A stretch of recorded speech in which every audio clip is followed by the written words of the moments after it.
আসলে এই 5ই আগস্টের পরে এই ম্যানেজিং কমিটি প্রবিধানমালা নিয়ে অনেকবার সংশোধনী আসছে, পরিপত্র জারি করছে, একের পর এক এক সময় এক এক সিদ্ধান্ত আসছে। এটাকে সর্বপ্রথম আমি শিক্ষা মন্ত্রণালয়ের সংশ্লিষ্ট যারা রয়েছে তাদের এটা একটা অপরিপক্কতা বলে আমি মনে করি, যে একই বিষয়ের উপরে এই এক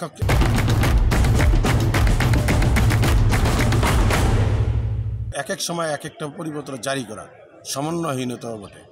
যে সর্বশেষ যেই সংশোধনীটা আসছে ম্যানেজিং কমিটি প্রবিধানমালায়, সেখানে বলা হয়েছে যে 30 নভেম্বরের ভিতরে সারা বাংলাদেশে সমস্ত স্কুল কলেজের কমিটি বিলুপ্ত করে, অ্যাডহক কমিটি বিলুপ্ত করে নতুন কমিটি দিতে হবে, রেগুলার কমিটি দিতে হবে।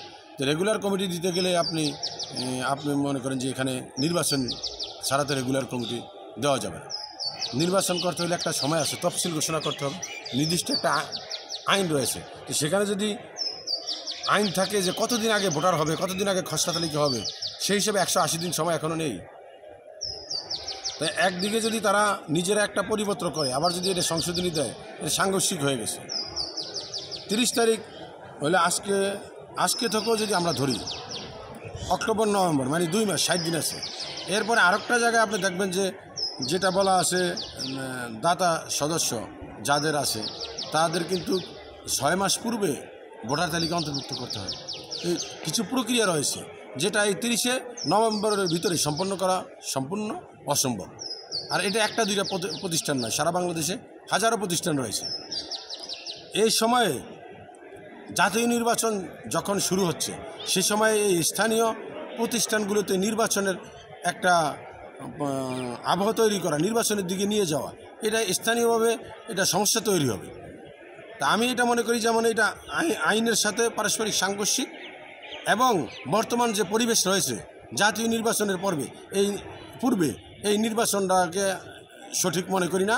আর এই যে ম্যানেজিং কমিটিটা নিয়ে এত মাতামাতি কেন মন্ত্রণালয় থেকে কারা করছে, একটু অসাধু মহল, এটাও আমি সন্দিহান যে কোনো অসাধু চক্র এটা পরিবেশকে ঘোলাটে করার জন্য চেষ্টা করতেছেন। কারণ আপনি দেখেন প্রতি ইউনিয়নে স্কুল কলেজ রয়েছে, এক পক্ষ জিতবে আর পক্ষ হারবে, এক পক্ষ সভাপতি হইতে পারবে না, তখন তো একটা সার্বিক আইন শৃঙ্খলা পরিস্থিতির অবনতি ঘটবে।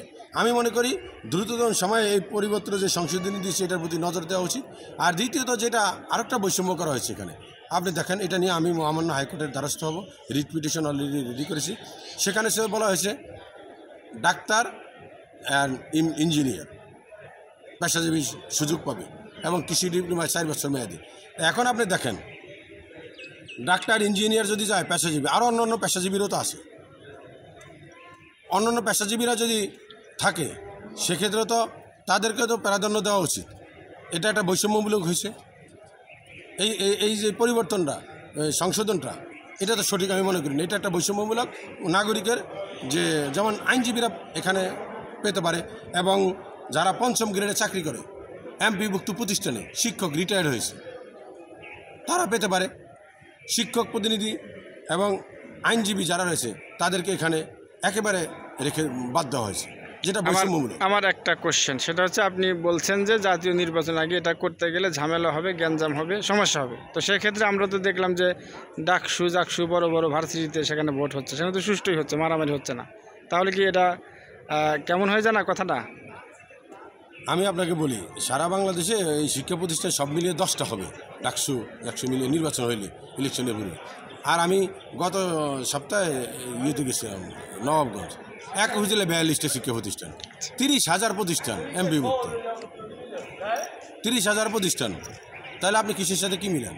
এটা তো হবে না, এটা কোনো না কোনোভাবে হবে। আর এটা তো একের পর এক চলেই আসছে, এত পরিবর্তন কেন? আর এই নির্বাচন যখন ভোটার তালিকা হলো, কেন্দ্র চিহ্নিত হয়ে যাচ্ছে জাতীয় নির্বাচনের উপরে, সেই সময় একবারে ঢোল পিটিয়ে এখন এগুলো 30 নভেম্বরের ভিতরে শেষ করতে হবে, এটা আইনে তো কভার করে না।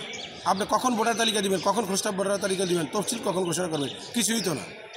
না, এইটা জুলাই আন্দোলনের স্পিরিট, ধরেন যে এটা সংস্কারের মতো করে আগেই করে নিল, পরবর্তী নির্বাচিত সরকার তো আসলে তাদের নিরপেক্ষ লোক দেয় না, সেই মতে তো করতে পারে তারা। তো এখন এটা তো নির্দিষ্ট আইন আছে, এটা নির্দিষ্ট বিধানমালা আছে, সেটাই তো লঙ্ঘন হয়েছে। এখন জুলাই স্পিরিটটি ব্যবহার করে যদি আইনও না মানতে চায় কেউ, নিজেদের আইন এই প্রবিধানমালাটা রয়েছে 24-এ, সেটা যদি কেউ না মানতে চায়, তা এখন যদি যেটা বলেন সেটা যদি জুলাই স্পিরিটের কথা বলে যদি সব ইলিগ্যালিটি করতে চায়, সেটা তো জুলাই স্পিরিটের না, এটা আমাদের ব্যর্থতা। জুলাই স্পিরিটকে আমরা সঠিকভাবে ব্যবহার করতে হবে, সঠিক কাজে লাগাইতে হবে। এখন জুলাই স্পিরিট ধারণ করে যদি আমরা নিজেদের স্বার্থ হাসিল করতে চাই, এটা সঠিক হবে না। জুলাই আন্দোলনের প্রতি অশ্রদ্ধা করা হবে, জুলাই শহীদদের প্রতি অমর্যাদা করা হবে। ওকে।